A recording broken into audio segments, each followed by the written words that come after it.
Welcome to the Jurassic Park-Cast, the Jurassic Park podcast, where guests chat with me about Michael Crichton's 1990 novel, Jurassic Park, and also not about that too.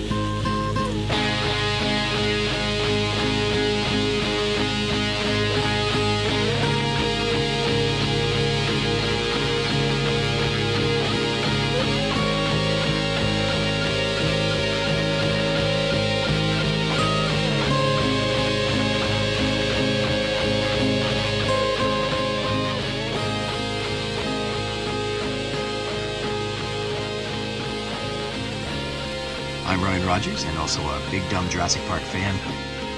Welcome to Episode 1, Introduction, the InGen Incident, recorded here in an icy post-emergency Canada on February 24th, 2022. Thanks for joining me today. First off, another big thank you to Christoph Oakes of SNALE. Check out his incredible album on Spotify and Bandcamp. Today's intro is from the song Hummingbird, and our outro is Sacrifice to the Inhuman Creature. Wanted to start with some corrections from last episode in an effort to remain as accurate as possible. First, there are 7 types of triangles, not 3. The soup spoon goes on the right of the knives, and Mickey Rooney was 5 foot and 1/2 inches tall, not 3 apples high. Seriously, I'm sorry for any confusion and discomfort these errors of mine may have caused you. I'm sorry. If you have any feedback or corrections to mail in, please contact me at ryansrogers@gmail.com. We have some dinosaur news. A new species of crocodile dating back to the Cretaceous period has been discovered in Queensland, Australia, and its last meal was a young dinosaur, scientists say. The fossilized bones of Confractosuchus sauroktonos were excavated in 2010 from somewhere near the Winton Formation. Inside the stomach of the 2.5-meter-long crocodile, scientists identified the partly digested remnants of a young ornithopod, which was composed of a near-complete skull. While they were unable to classify the young dinosaur inside the stomach, they described it as a juvenile weighing nearly 1.7 kilos. That's like half the size of a small adult cat. Which species might the little ornithopod have been? There are a few known late Cretaceous ornithopods from Australia that may have been related to this croc's last meal. Cenomanian ornithopods from the Greenman Creek Formation include the approximately 3-foot-long Juras-Sick and a slightly larger Fulgurotherium, and the much larger Fostoria, which would have been up to like 15 feet long. They're all lightly built, bipedal, toothed, and beaked animals that may have had bristly tails and grabbing hands and arms. In other news, an Argentinian abelisaur reported in the Journal of Vertebrate Paleontology. Guemesia ochoai was a species of abelisaur, a clade of carnivores which roamed the southern hemisphere, known from South America, Africa, and India. A partially complete skull uncovered in Argentina offers a valuable insight into an area which has very few abelisaur fossils, and may go some way to explain why the area gave rise to such unusual animals. The abelisaurs track their origins back to the Middle Jurassic, and by the late Cretaceous are known to have stocky hind limbs, extensive bony ornamentations like grooves and splits in their skull, with vestigial forelimbs, meaning forearms, that were absurdly small. They're known for their shorter skull, bony crests above their eyes, and were between 17 and 30 feet long. In other news, Iberian Peninsula's largest yet discovered titanosaur reported in Nature, Ecology, and Evolution. Abditosaurus kuehnei, the late Cretaceous titanosaur from the Iberian Peninsula, which is like, think southern Spain and France, is believed to have been about 60 feet long, weighing 14 tons, and that's quite large compared against, quote, smaller medium-sized titanosaurs known from this region. The specific name honors German paleontologist Walter Kuehnei, or Walter Kuhn, or however the Germans pronounced it back then, who first discovered the fossils in the area back in the 1950s. Titanosaurs are like arm lizards with huge forearms larger than their hind limbs, with long upward stretching necks, pencil-shaped teeth for stripping plants efficiently, and they're known from all over the globe and are a diverse group that became some of the largest land animals ever known. Their nostrils were large, they had crests over their nasal bones, and they had long tails, a wide stance, stockier forelimbs than hind limbs. They're known to have osteoderms in their hides and to have lost some of their finger bones somewhere down the line. So they're interesting. And finally, we have another Iberian spinosaur that was reevaluated in PLOS 1. A fossil found decades ago has been reclassified as a new species by paleontologists Octavio Mateus and Dario Estevez Lopez from the Nova School of Science and Technology in Lisbon. It was previously identified as a baryonyx. Though the fossils were discovered decades ago, they've been studied and reclassified as a new species. The paleontologists' new research points to Western Europe as a possible starting place for spinosaurs, but more evidence is needed. The diversity of spinosaurids in the area at that time suggests that they may have a late Jurassic origin in the area, but that's just a hypothesis. Spinosaurids are known to be early to mid-Cretaceous, large, bipedal carnivores with crocodilian-like jaws that were long, low, and narrow. The tips of their upper and lower jaws fanned out in a spoon-shaped structure behind which was a notch in their upper jaw. Their nostrils were retracted further back on the head than in most other theropods, and they had bony crests on their heads and the midline of their skulls. They had robust shoulders, stocky forelimbs with three-fingered hands, and an enlarged claw on the first digit. The upwards projecting neural spines were elongated and formed a sail on their back, which may have been skin or a fatty hump. They were at least partially piscivorous with a semi-aquatic lifestyle. If Iberospinus were more like a baryonyx than a Spinosaurus, it wouldn't have had as prominent a dorsal spine. Okay, well, moving on to the interview today, please give a warm welcome to my guests this week, two dudes, Lindsay Longpre and Phil Longpre. Fun fact, Lindsay and Phil and I all met outside of a trucker protest in Parliament in Ottawa, so it was fun. You guys were real friendly, and it was nice to catch up. Phil brought the bouncy castle. But I brought the hot tub. It was nice to have you on the show with me. So Thanks for inviting us. Yes. Yeah, we're really happy to be part of your podcast, Ryan. All right, well, you say that now. So to start off, what rank would you give yourselves in relation to the novel? Would you say you're beginners or rookies? Would you have like emeritus status or just super fans? Where do you fall on the spectrum of how much you care for this thing? I would say I'm a super fan of Jurassic Park, having read it in my youth, and also grown up with the movies being a huge part of our social awareness and kind of something cool that everybody is aware of. Yeah. And I am a complete rookie, beginner, when it comes to reading the novel, although, of course, I've seen all the movies, because what millennial has not? But, yeah, I have actually just started reading the novel. Okay, right on. And beyond, my desperate groveling, what interested you guys in being on the show to talk about Jurassic Park with me? The opportunity to talk to Ryan Rogers is always one that I cannot resist, but also the opportunity to talk about something that's as cool as Jurassic Park will always pique my interest. Mm-hmm. Yeah, and I always like talking about books with you, Ryan, so. Yes, you both have the wit of a Stephen Fry when you make me sound good, so there you go. So generally speaking, what do you remember maybe from the first time you'd seen the movie? What memories do you have from that whole period in time? Wow. Probably just how grand the movie was. Yeah. And how impressively realistic it seemed, and the science that they portrayed kind of gave a whole new spin to what was possible. Mm-hmm. Yeah, and besides the massive amounts of puberty that we were going through at the time, I remember this was the movie that changed CGI It was the movie that everyone was waiting for, that big summer blockbuster. Mm-hmm. And I just remember seeing it with my parents and being absolutely thrilled and terrified and excited.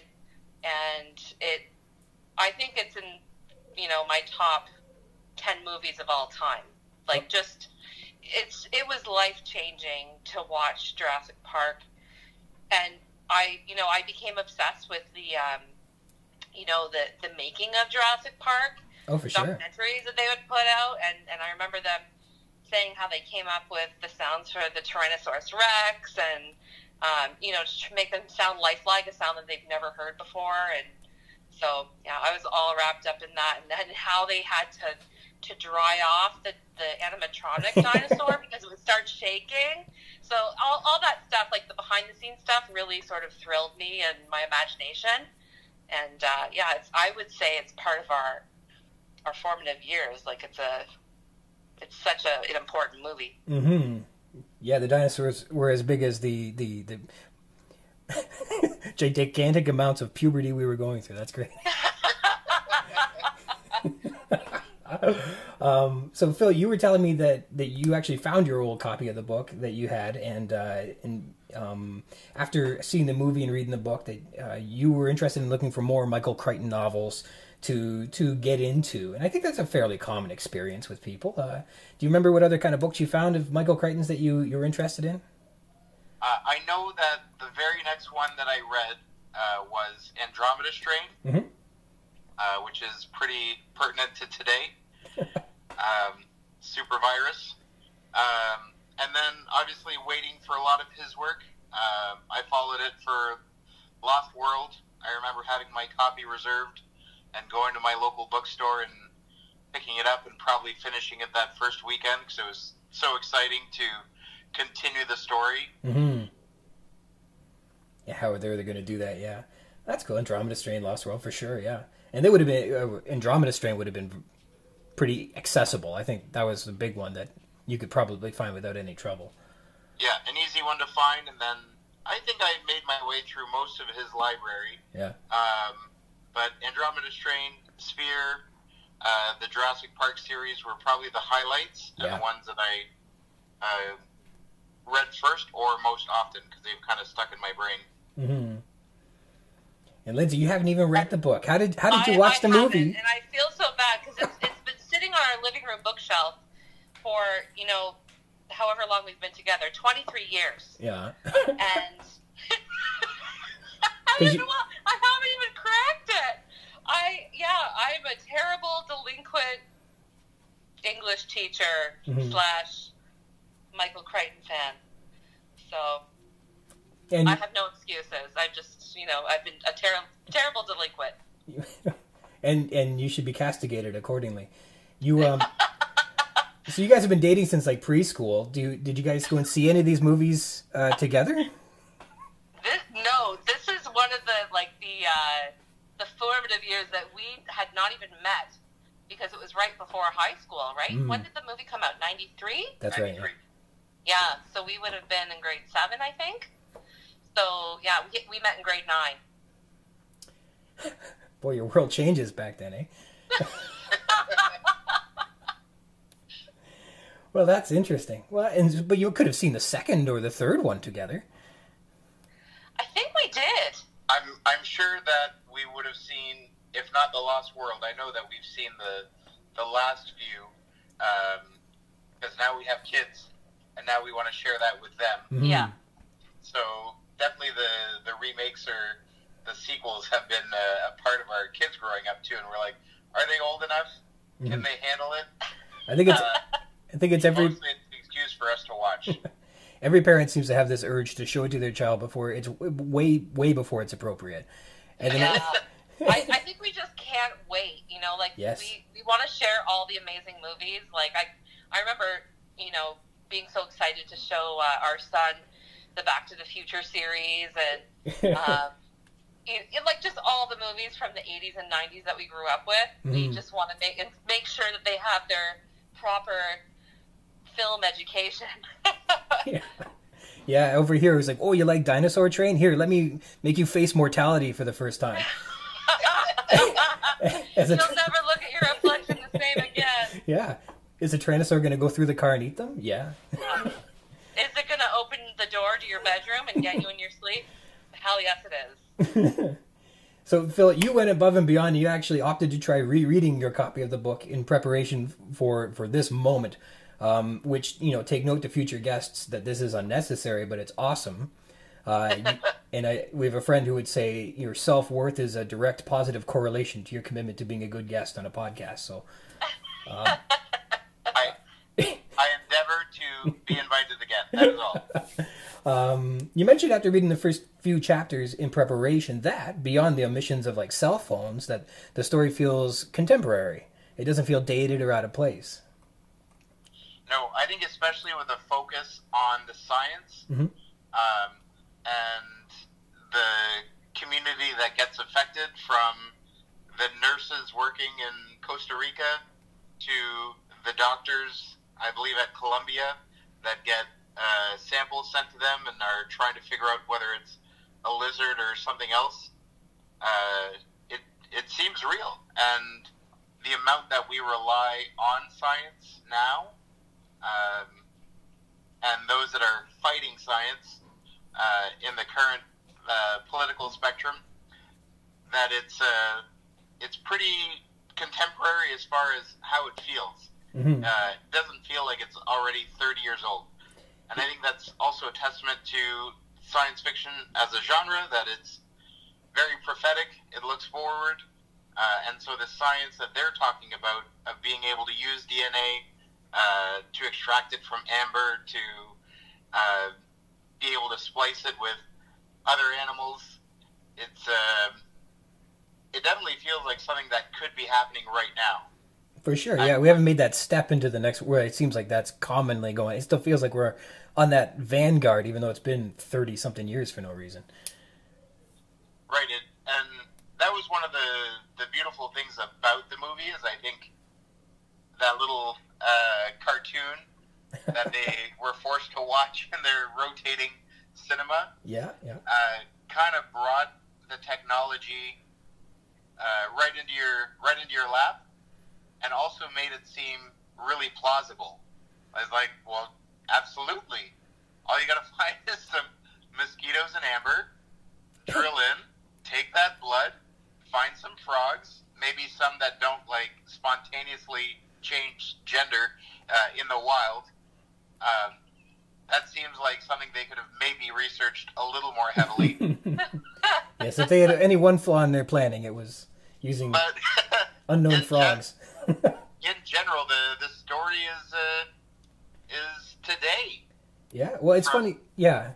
Go ahead. Well, I just say, like, I don't know if you did I think it's just called Land of Rising Sun or Rising Sun, and like the whole science in that one was like image manipulation is very, very advanced in Japan, and so they can commit crimes and give you evidence because the photos have been doctored, and you'll never know, and we can get away with crimes now. And it's like, that's a little dated. Everybody knows you can doctor a photo now, but when that book came out, it's like, oh my God, you can do that. But this one, we're still kind of in the lurch. We don't know what biotech can do, and it's interesting. And one of the things that the book talks about is how many companies there are that we have no idea about. Unless you're a big company that's trying to buy tech or have people manufacture tech for you, we have no idea what's going on in those labs, because they're no longer purely academic. It's about making the money and continuing to grow profits instead of to improve science. And I guess you could appreciate how, like, the first act of the book is significantly different from the first act of the film. They almost have, like, nothing in common. Yeah, like, he really sets up that indictment of capitalism, right, and how it poisons the scientific inquiry process, and it's really like a tale of warning in the beginning about the dangers of commodifying science and truth and facts, right?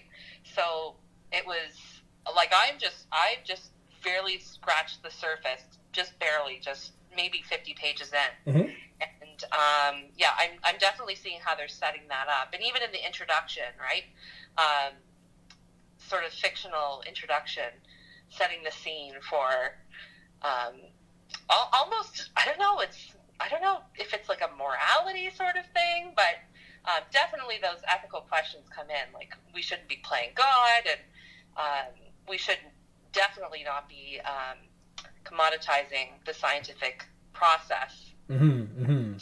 Yeah, I think there's a general theme of that, like we were saying, that Spider-Man theme of with great power comes great responsibility. And this is like a cautionary tale of what happens when someone doesn't respect or acts irresponsibly with power. And this is kind of, and then it plays out. Obviously, you get cloned dinosaurs. Is what happens when. Yeah, I also like how he sets it up with like these little vignettes, right? So these ultra short chapters, and it makes it fast paced, and I feel like a sense of urgency, and they're wondering what's happening. It's exciting. It's an exciting start. And there's what catches your attention right away, especially in that introduction, is there's this foreshadowing that bad things are going to happen. Like this, we got this big company, it will be bankrupt within days after this terrible incident. And Crichton uses foreshadowing, heavy-handedly. He paints it with a thick brush right in there, and it's been interesting. Yeah, for sure. So one of the things you were mentioning, you wanted to kind of keep a low key on what you do and who you are, but you teach English. Yes, I do. And so Crichton doesn't use a lot of early Victorian prose or anything like that when he's describing these pretty bland in that respect. But he did apply a few literary techniques, and one of them was foreshadowing. He uses it extraordinarily well throughout the book, and I was wondering if you would like to evaluate some of the literary techniques that he did use. Sure. Okay. First one was that he described this all as a scientific gold rush.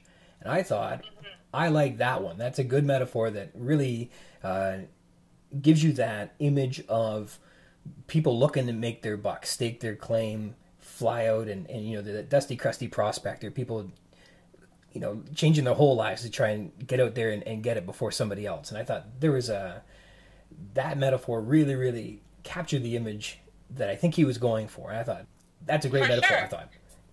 And then if you extend that to like literary criticism, if you look at ecological criticism, which is a big it's a new movement in literature. Okay. And we look at the implications of that, of the gold rush, just in real life. What did the gold rush do? It decimated geological materials.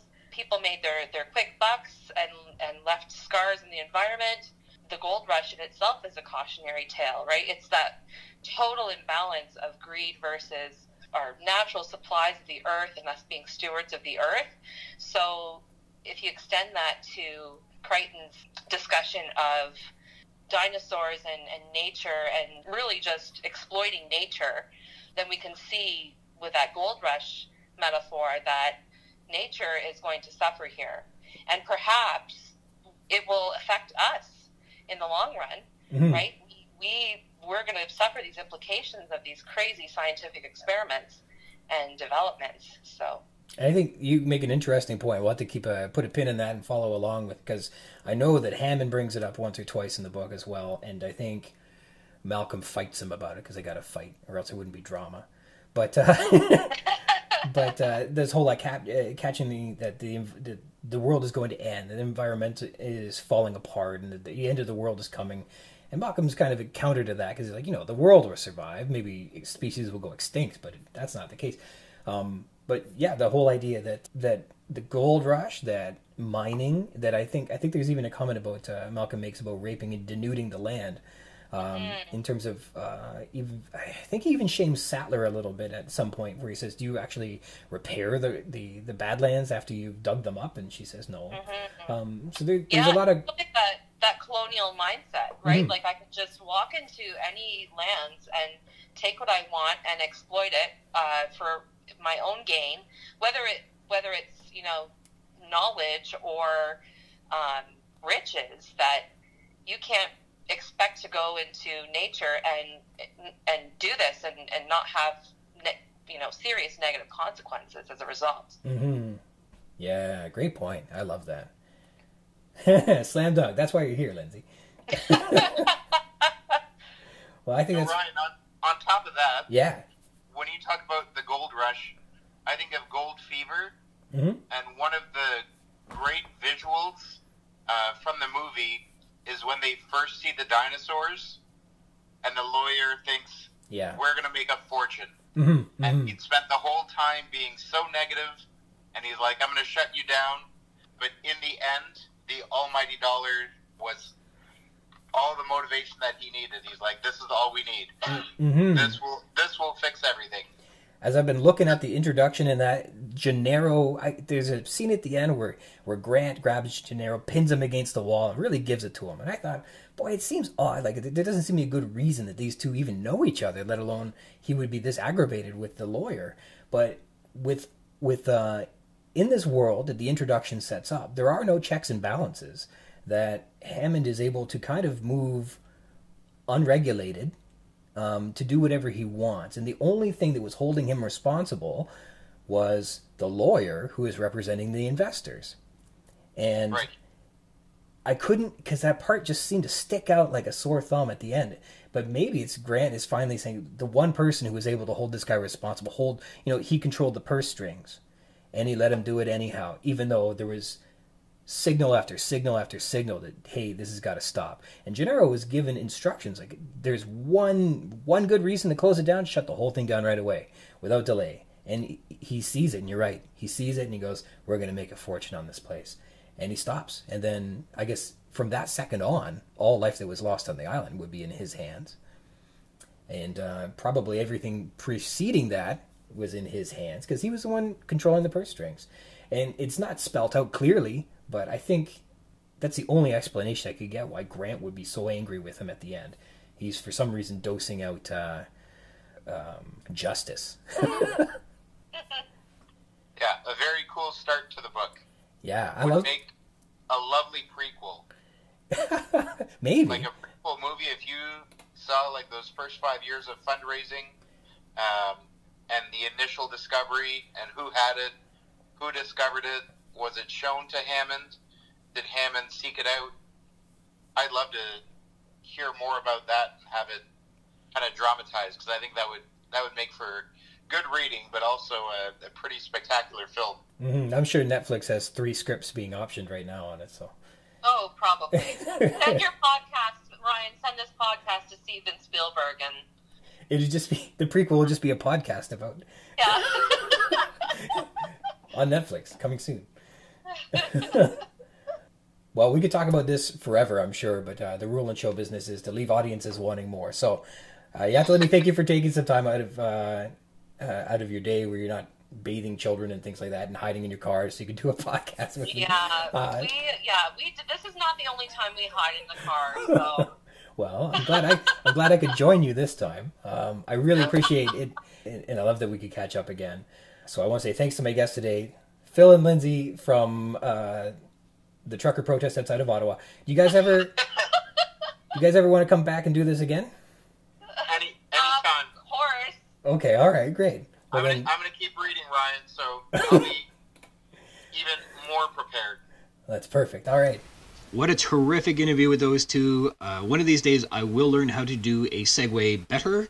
But until then, moving on with our synopsis of our chapter this week. So let's get into our chapter-by-chapter review of Jurassic Park. Today we're going over Introduction, the InGen Incident. So as a synopsis, this is an essay by Crichton that outlines that biotechnology and genetic engineering have been rushed with furious haste for profits. The biotechnology revolution differs in 3 important respects from past scientific transformations. 1, it is broad-based. 500 corporations spend $5 billion a year on biotechnology. 2, much of the research is thoughtless or frivolous. And 3, the work is uncontrolled. Most concerning, quote, no watchdogs are found among scientists themselves, unquote. Scientists are no more ethical in pursuing science than the capitalists pursuing the science. The whimsical use of biotechnology should concern us all, and everyone is a stakeholder. Science is no longer pursued for the betterment of mankind, Crichton argues. Galileo proceeded with, quote, science as a free and open inquiry into the workings of nature, unquote. Scientists traditionally operated above politics and war, rebelling against secrecy in research and frowning upon patents, working for the betterment of all mankind. Crichton labels a clear moment when the betterment of all switched to patents for profits, April 1976. Venture capitalist Robert Swanson bankrolled biochemist Herbert Boyer, or Hubert Boyer, or however that's pronounced, and those are both real people, to launch Genentech, a real business whose Wikipedia page includes no mention of Jurassic Park. They, standing on the shoulders of giants, those giants being British researchers James Watson and Francis Crick, who deciphered the structure of DNA, launched a trend-setting, gene-splicing new world of genetic engineering enterprise. This led to a, quote, significant shift in attitude, says Crichton. We're told of the InGen Incident, where fewer than 20 people were on a remote island off the west coast of Costa Rica in the final 2 days of August 1989, and only a handful survived. By October 5th, 1989, InGen was bankrupt. There's some terrific foreshadowing there. So here's our discussion. This begins as an essay from Crichton arguing that the commercialization of science, and in this specific case biotechnology, is leading to sloppy work rushed forward in pursuit of questionable ambitions, ignorant of the potential catastrophic consequences. This is Crichton doing some world building, setting the stage upon which Jurassic Park is possible. If you consider a bizarro world that is built opposite to our Jurassic Park world, we'd have a scientific landscape that is cautious, pursuing goals that better mankind under strict and proven guidelines and protocols. In this bizarro world, opposite of our Crichton's world, Jurassic Park would not be possible. This is like the gravelly movie trailer voice guy saying, "In a world where knives are straws and bowls are hats, one man stands strong against a pelican." We throw out everything we know about our world and allow ourselves to live in the world presented by the author. Belief suspended. Now, I'm ready to watch a man, wearing a bowl for a hat, sucking juice through a knife, stand up to an oppressive pelican. Rated G. The introduction is a request to suspend a series of beliefs so that this fiction may be believable. It's like saying, for your enjoyment, pay no attention to that man behind the curtain. And while this is fairly realistic, it is still Crichton's world setting. We are being given a piece of fiction to understand here. So as gravelly voiced trailer guy would say, in a world where scientists have no ethics, science knows no limits, and people are playing with technologies that affect every living thing on Earth, where genetic research continues at a more furious pace than ever, but done in secret, and in haste, and for profit, one man in the most remote region of Central America will create an incident, and fewer than 20 people will witness it. Of those, only a handful will survive. This is your introduction to the InGen Incident. So how does this connect with what we discussed in our previous episode, the epigraphs? Of the two epigraphs from last week, Erwin Chargaff's caution against meddling with new forms of life is certainly connected to this introduction. This continues and expands upon the theme of there being devastating consequences to meddling in biotechnology. This introduction elevates the cause for concern, relates it specifically to the world we live in, heightens the consequences, and even alludes to a devastating case study of which only a few people have been allowed to speak. We have a couple, I don't want to say characters introduced, but we have International Genetics Technologies Incorporated, or InGen, given to us for the first time, and Daniel Ross of Cowan, Swain & Ross, a law firm that settled lawsuits and issued non-disclosure agreements, is introduced to us as well. We get a couple of allusions. We have Galileo, James Watson, Francis Crick, Robert Swanson, Herbert Boyer, or Hubert Boyer, or some combination of those two, Genentech, and the University of California. In terms of stylistic techniques, I think the application of foreshadowing is incredible. Thematically, I think that we're talking about a misuse of power here. There's a cautionary tale being told of power and responsibility like we've heard over and over in the Spider-Man movies. This is perhaps a cautionary tale on what happens if you misuse power or act irresponsibly with it. So this is kind of a turn on that. Some questions that arise for me during this reading include whether or not we can view the biotech industry through Malcolm's portrayal of chaos theory. The primary issue outlined by Crichton is that the industry has become, quote, broad-based, with more than 500 companies and thousands of labs doing undocumented, unregulated work, most of it in secret. In Malcolm's description of chaos theory, there are too many variables to make for an accurate prediction of what to expect. So when he's doing his modeling, he says the more variables make things too unpredictable, and that the initial circumstances also lead to the chaos. This leads to catastrophic collapse. So perhaps there's something to keep an eye on here, that there is a parallel between the industry itself and chaos theory, that we could read more into this.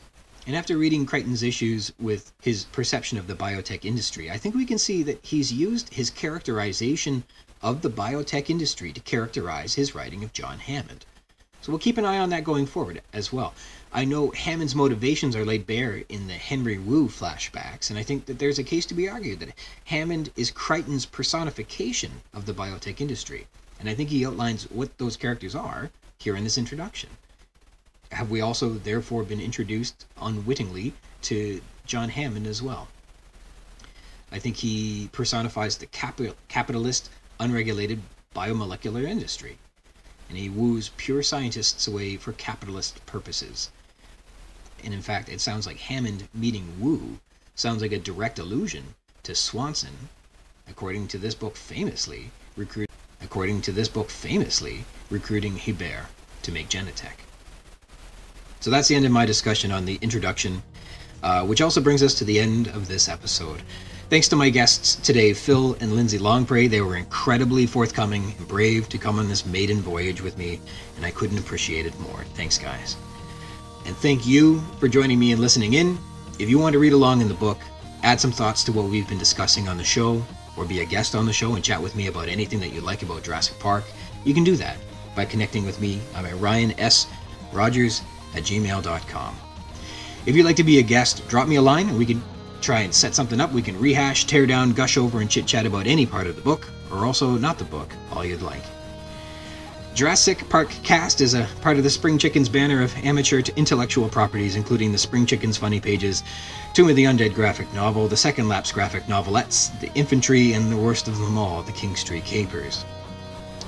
You can find links to all that baggage in the show notes, or by visiting the schickens.blogspot.ca, or finding us on Facebook at facebook.com/springchickencapers. Or me, I'm on Twitter at RogersRyan22. Thank you dearly for tuning into the Juras-Sick Park-Cast, the Jurassic Park podcast, where we talk about the novel Jurassic Park, and also not that too. Until next time. Feel your hatred take